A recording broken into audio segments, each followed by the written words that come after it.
So let's start with this panel on innovation and technology. And we have heard quite a lot of things about ships in wool and fuel as such. And setting the scene before I introduce my panelists, innovation and technology or cutting-edge solutions in shipping, I guess, is nowadays more and more important, as it's not only about hardware, but also about software, and not to mention ChatGPT and Microsoft Copilot and artificial intelligence, large language models. So that's the surrounding we are in, and if we are talking about shipping, I don't think it's just about talking about fuels and future propulsion systems, but as we will see from the panelists, which I will introduce in short, there is more to come which we have to deal with in shipping. So on my left, Konstantinos from ERMA first. So from saving the ocean to safeguard the planet. ERMA First was established in 2009 with a strong background and knowledge in wastewater treatment, technology for marine applications, and your products are installed today on more than 2,500 vessels. So he's representing the hardware side on our panel, if I may say so.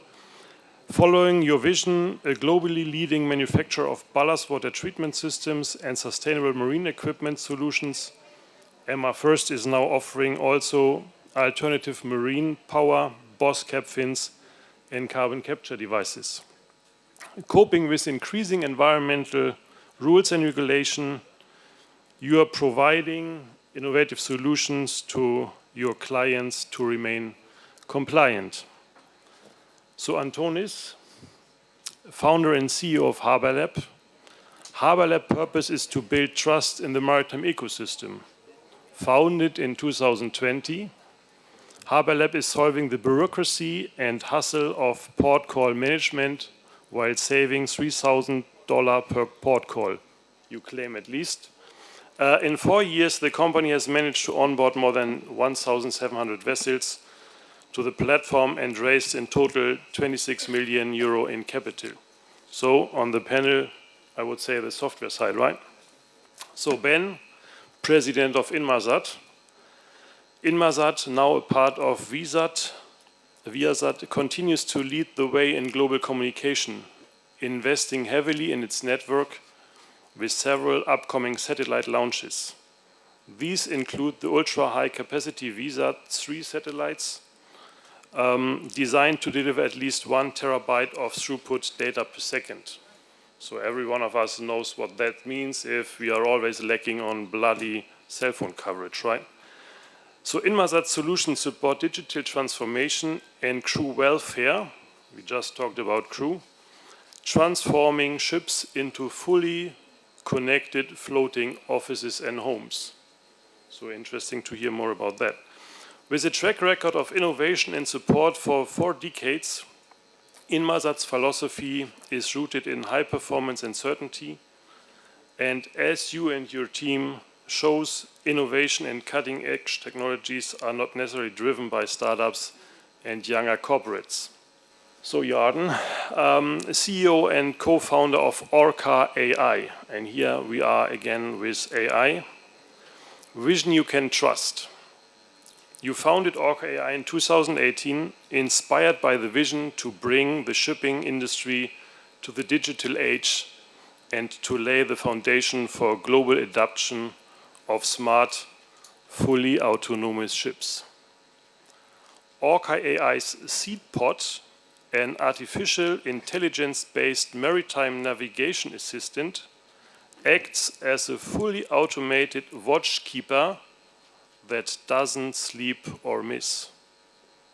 It processes multiple sources of information in a fraction of time to provide early warnings on board vessels, It reduces extreme and unnecessary maneuvering to increase safety and improve fuel efficiency and get smarter every day. There's quite an interesting video on their webpage, so it's interesting to see. It's a short one, but very interesting to see what this seapod can. Orca AI's Fleet View harnesses data from millions of nautical miles to provide comprehensive guidance for safe voyages, ensuring compliance with maritime regulations like COREX and the company's ship safety policy like SMS. Furthermore, based on vessels' navigation data sharing, fleet managers can track patterns and provide continuous feedback and input to the crew. So, as I'm representing, let's say, the ship management side with our company with a track record of some 40 years, this is, of course, our panel about innovation and technology, but as all of you can be my clients, we can as well see this as a pitch session, right?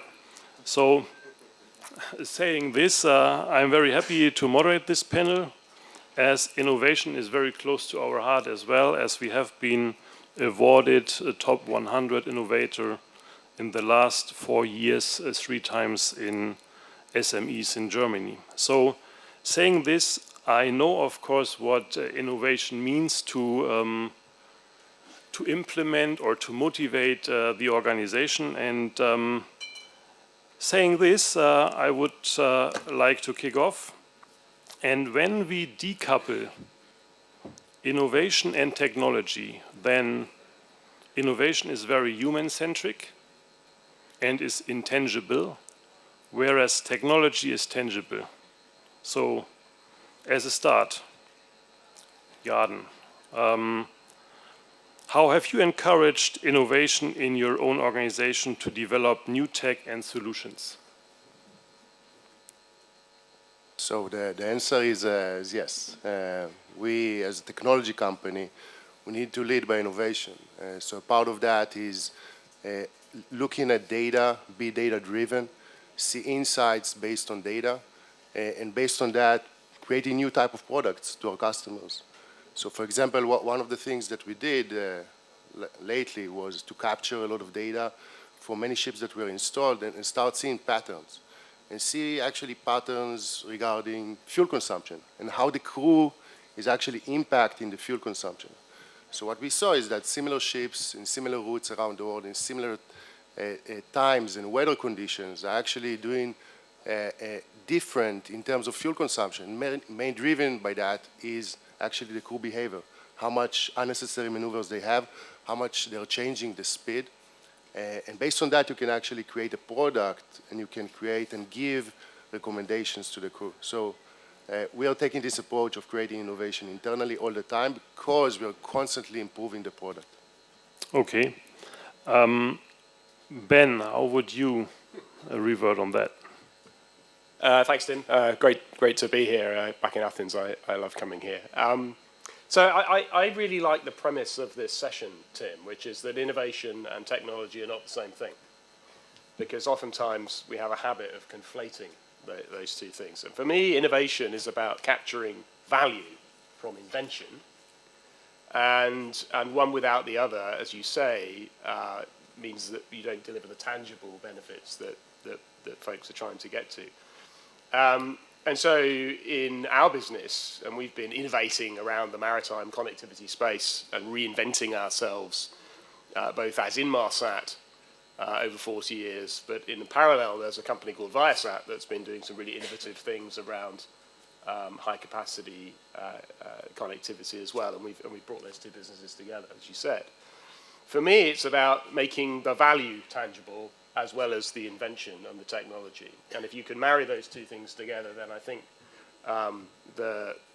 if I say the younger, agile businesses that are sitting next to us will really fly. And inside our business, I tend to think about that as being, yes, you want to be very curious about the potential of technology, and it's really important to be laser focused on how technology can be harnessed to deliver value.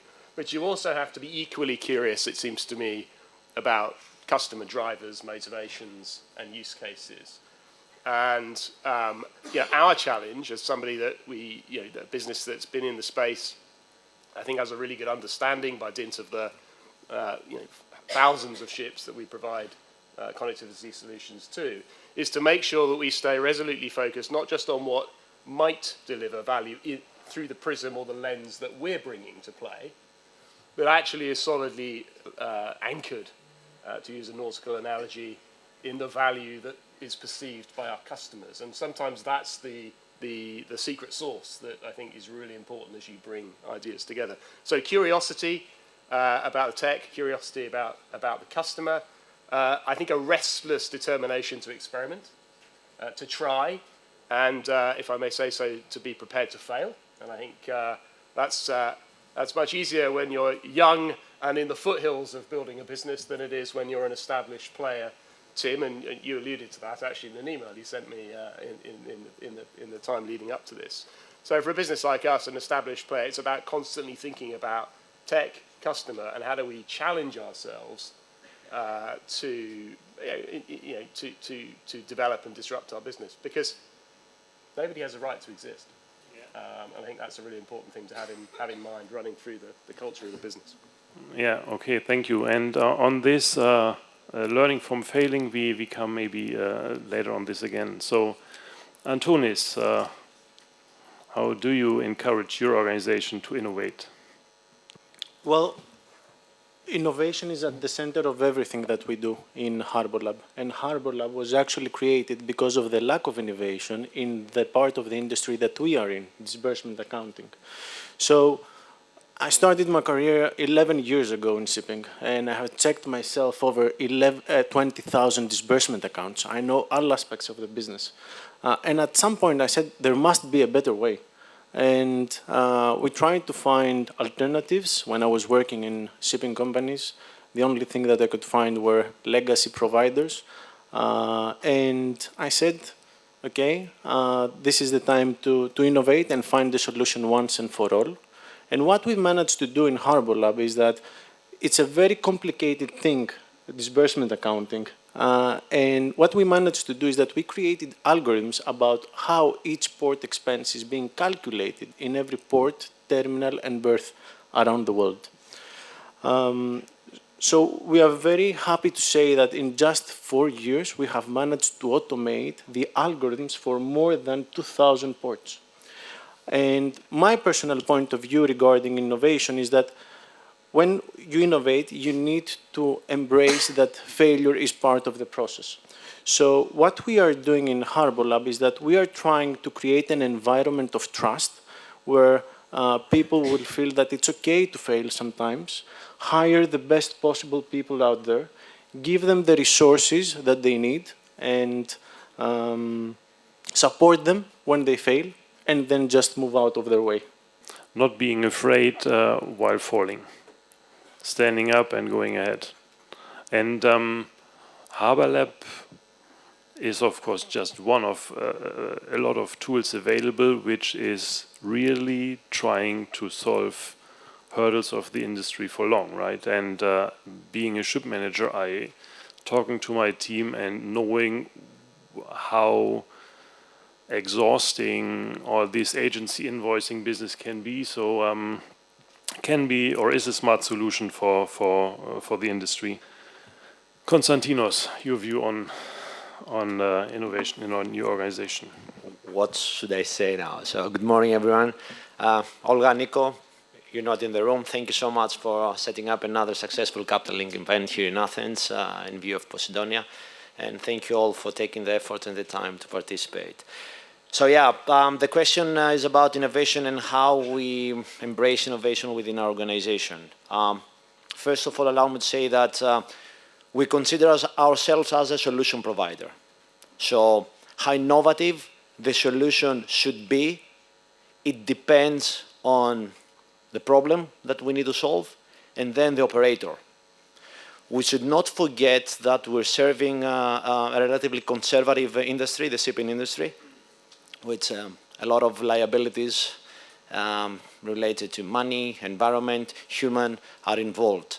Therefore, Depending on the solution, we may need to develop a partially innovative solution or a very innovative solution. But nevertheless, when you're leading a company which is supposed to develop technologies, you need to promote and embrace innovation, and this is what we do.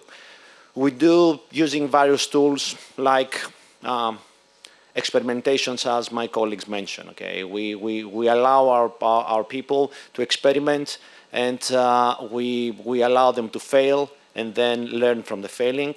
We provide them tools, software, hardware, labs to do their testing and to try their ideas. And of course, we provide them the mindset that without being different, without being innovative, without being in the forefront of the development, most probably someone else will do that, and you'll stay behind in the line. So these are the key parameters and the key tools that we're using to promote innovation. But I repeat myself that depending on the solution, depending on the operator, the innovations can be big or small. Okay, so at the end, it's about letting, that's what I got from all of you, letting your organization, letting your employees play, right? It's more about playing and developing fun within what they are doing than of just following paths our grandparents were moving down the road, right? So, Konstantinos, given that, of course, you are all technologists in shipping, how do you compare the shipping environment to, say, the Silicon Valley in terms of encouraging change and adapting to new technology? So how is shipping reacting on fancy new stuff? Thank you, Tim. I think Antonis will reply better on this than me, but I will try. Yeah, Silicon Valley is, or it was the benchmark on the software development. We've seen unicorn companies coming out from there. I dare to say that this comparison is not a fair comparison because, as I said, we need to be practical. We need to serve the shipping community. Therefore, we cannot be as different and as unique as the guys in Silicon Valley are. But still, we're learning from them, and we're taking the positive points out of their research and their work. Okay, thank you. But now I'm happy to hear Antonis. Super. Well, for me, there is a really important distinction between Silicon Valley and the maritime industry. Silicon Valley mantra is move fast and break things. This is a luxury that we don't have in shipping. We need robust and safe solutions both for our vessels but also on shore. However, now more than ever, we see shipping companies embracing change, wanting to adapt into new technologies, wanting to utilize new things, streamline their processes even more, and even find cost-saving opportunities. So, personal point of view is that we may never become like Silicon Valley, and that's okay. But I'm actually very optimistic that after the COVID years, for the first time of our industry, I think that we are transitioning to a new area in shipping, which is the digitalization area. Okay. And Yarden, with your product? Yeah, I'm not sure it's about encouraging to adopt new technology. I think it's about more encouraging to adopt change, impact, that will impact operation. I think that this is what is more important. And I think that the shipping industry is going through a transition. You can't compare between Silicon Valley and the shipping industry. It's been an industry that was operated for decades in a very similar way. And something now is changing. And I think it's driven by connectivity and change of mindset. And when you have connectivity, it's easier to deploy technology on board vessels and create this impact and create this change. And then what you see is, gradually there is also a change of mindset. Right, so customers, ship owners, shipping companies, they understand what kind of impact they can have on their operation. And I think we're just in the beginning of that. Okay. So, and Ben, that means you are, that means you are the enabler, right? I'm in the communications business, so I apologize. I was just saying how difficult it would be to disagree with anything that's been said. As many of you know, I'm a relative newcomer to shipping and space and communications. My background's in a different sector of the economy, the sort of defence and national security. And when I came into this space a couple of years ago, I saw real parallels actually between some of the mindsets around it works, it's mission critical, and it has to work because lives are at stake. And I see some parallels between some of the, you talked about change resistance that I see in this industry. However, I have to say I've been hugely excited by the change in mindset that I've seen over the last couple of years. I see real propensity to embrace new ways of doing things, to experiment. And I think that's a factor of the kind of, what I call the sort of inflection point that the industry's in. We're in a kind of sail to steam, in my old world, horse to tank kind of environment where technology, yes, decarbonisation, which I heard people talking about before, and I would also argue also geopolitics are really powerful vectors of change for our industry. And I think that's driving a propensity to embrace different ways of thinking and different ways of developing value. And I think my only complementary comment to what the other folks have said would be, it's less about adopting everything that comes out of Silicon Valley, but I think it is about thinking about the practices and the pace and the agility and the ways of working that come out of the tech sector, where I think there is potential value and learning to be extracted for the shipping industry as it embraces the digitalization agenda. So that's my 2 pennies worth on that. Okay, thanks for that. Working in shipping for almost 2 decades now, I have of course experienced the way overall these years, and so a ship is a ship, right? And a ship has equipment, and a ship has communication, and a ship has ballast water treatment system. So this is easy to understand for organizations. But what Antonis and Yarden are offering is somehow something different, right? And if when I'm now a potential client of yours and I can buy a VSAT satellite system and it's been installed and I think it's up and running. But if I'm looking about Orca AI or Harbor Lab, how do I need to prepare my organization to incorporate this technology in the organization so that it's up and running immediately, right? So as an example, and I have seen this as we are working with a few startups and have invested in same, selling a plane to someone who haven't got an airport is a challenge, right? So, Yarden, if you want to sell me Orca AI, how do I need to prepare myself, my organization, my vessel to use it to the max extent? So it's a very good question because we are focused on that quite a lot. And I think our approach is a little bit different. Our approach is not that you need to prepare your organization, but we need to do it together. So basically building, a great product, I think this is 50% of the way. If the customer doesn't know how to utilize it to the fullest and extract the most value, then, it's not fulfilling the potential of the product.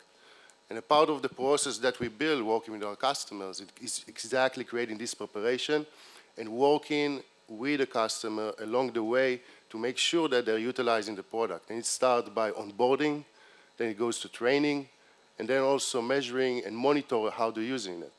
And if we see that there are certain gaps, then we are making sure to close these gaps. So, for example, if I let you to use a certain dashboard that you're not used to use it because you used to do your job and your operation for a long time. But once I'm giving you the training, then it's really impacting the performance of it. So, and we see that. We're measuring that by, for example, the promoting score. So we're actually measuring the promoting score of each and one of our users, and we see it spiking after we're providing the proper training. Okay. Let's see if if I'm order it after the panel. But Antonis. Yeah, actually, I agree a lot with Yarden's answer. So from our side, what we have seen and what we tried relentlessly the last couple of years to do and do successfully was the onboarding process. So at the sales process, let's say, it is very important for us startups to actually identify and learn what we can do better for the shipping company that we are about to onboard.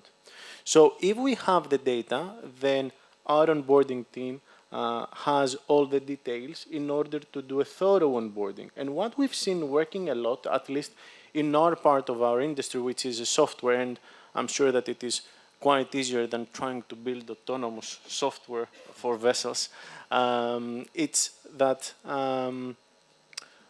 we send the onboarding team physically into the offices. And then what we've seen is that the operators and our onboarding team start building a relationship, and a relationship builds trust.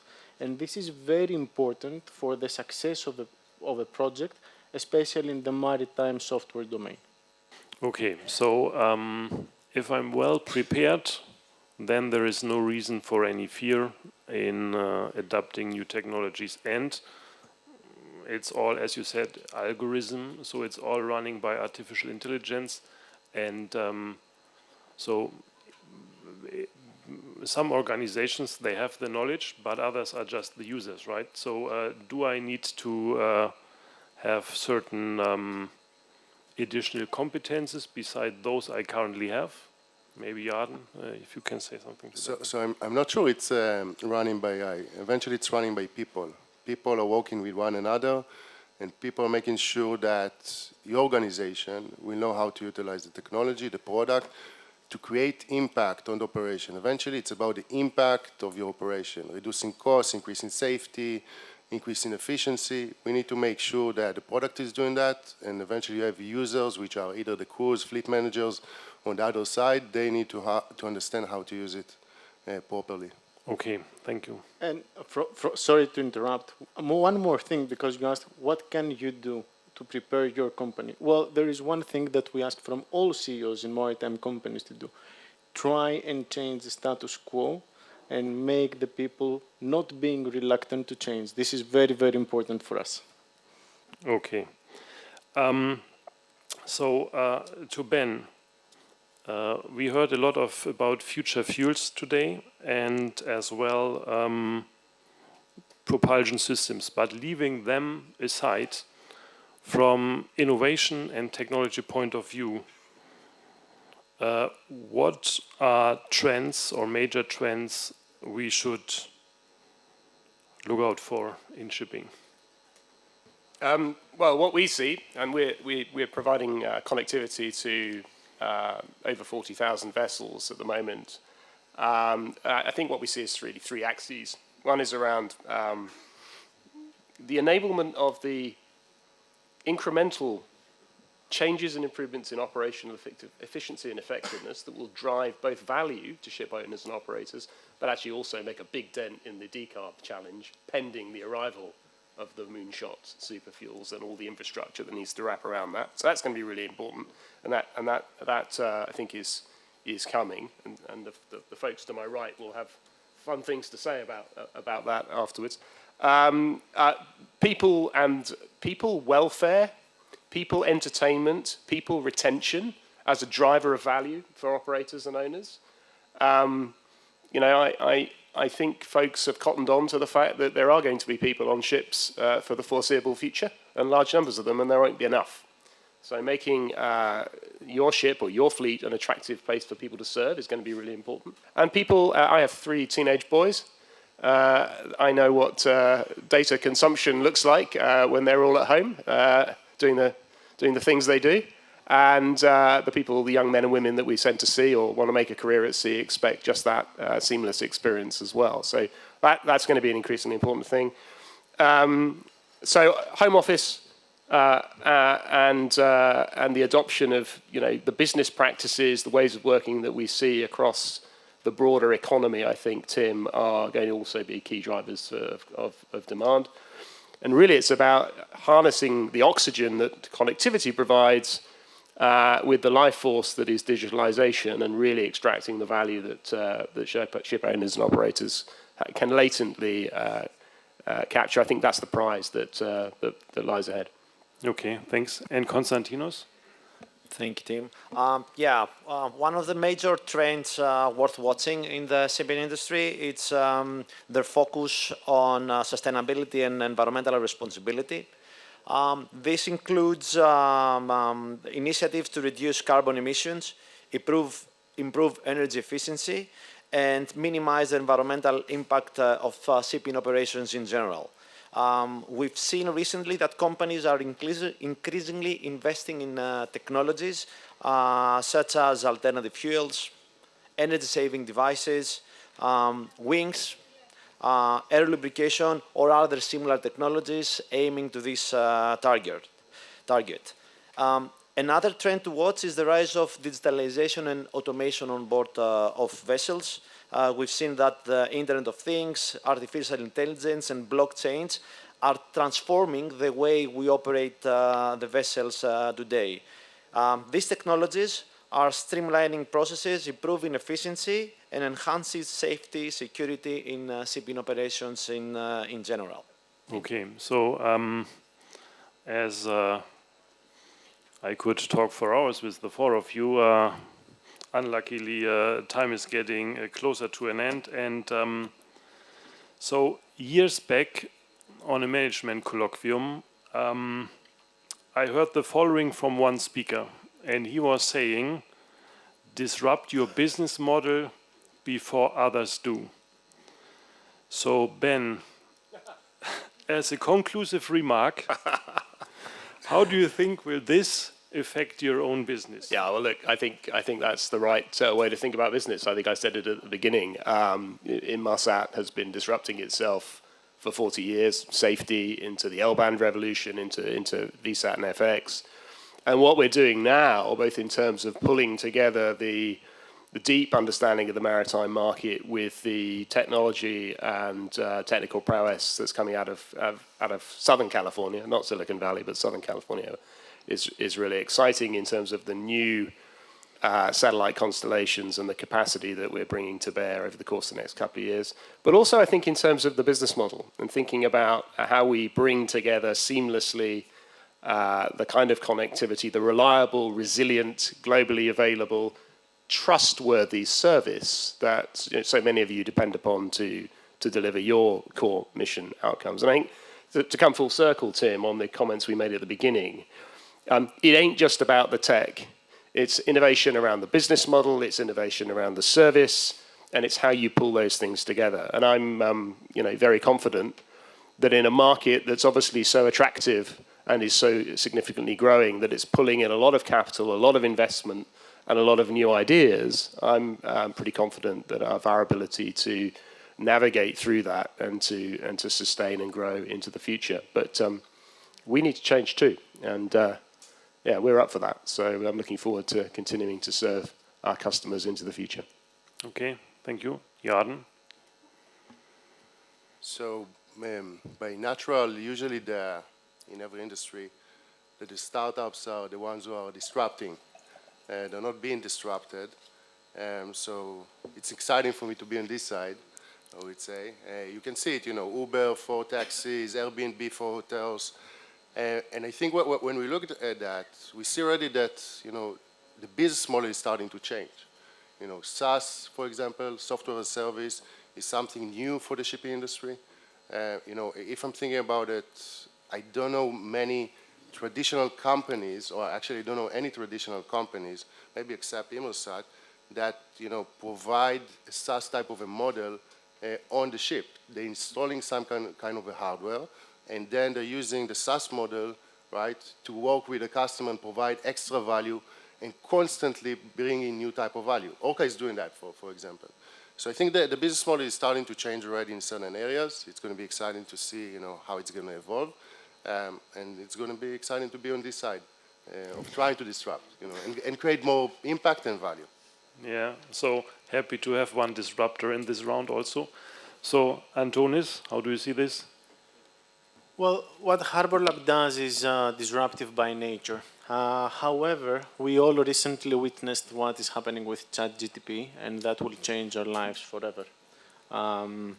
So immediately, what we decided to do is start the integration with ChatGPT in order to see if there is value and if we can further automate our own internal processes and make our algorithms even smarter. We are very happy to say that that integration will be live in a couple of weeks from now in beta version with some selected customers as well. So we are already disrupting our own business model, let's say, by innovation again. And before Harbor Lab, you needed one person to handle disbursement accounting for 10 vessels. With Harbor Lab now, you need one person per 50 vessels. And we expect that through that integration, you will need one person per 200 vessels. So eventually, that goes along with our vision to provide the software that it is so good that no one in the industry wants to outsource anymore. Okay, Konstantinos, yours? Wow. In the last 35 seconds. Being a startup, it's a disruption by itself. But being an established company, changing the way you think, it's so difficult. You know, you cannot imagine how difficult it is. Okay, we're not an old company, we're a 15 years old company. You know, back in 2019, we decided to disrupt ourselves and start doing technology. It was a very painful process. We're still in pain from that process. So one of the things that I have managed to do as a leader of a group of companies and 400 plus people is to convince them that nothing is written on stone. And this is something that everyone in the ERMA First group knows that, and they embrace this. So we disrupt ourselves every day. We change from developing a ballast water treatment system into developing software for monitoring the performance of the vessel. And then we disrupt ourselves again by treating ballast water to the carbon capture system. So this is what is needed to stay ahead of the competition. This is what is needed to be in front of the technology, and this is what is needed to provide to you practical, innovative, and applicable solutions. Thank you. Okay, thanks.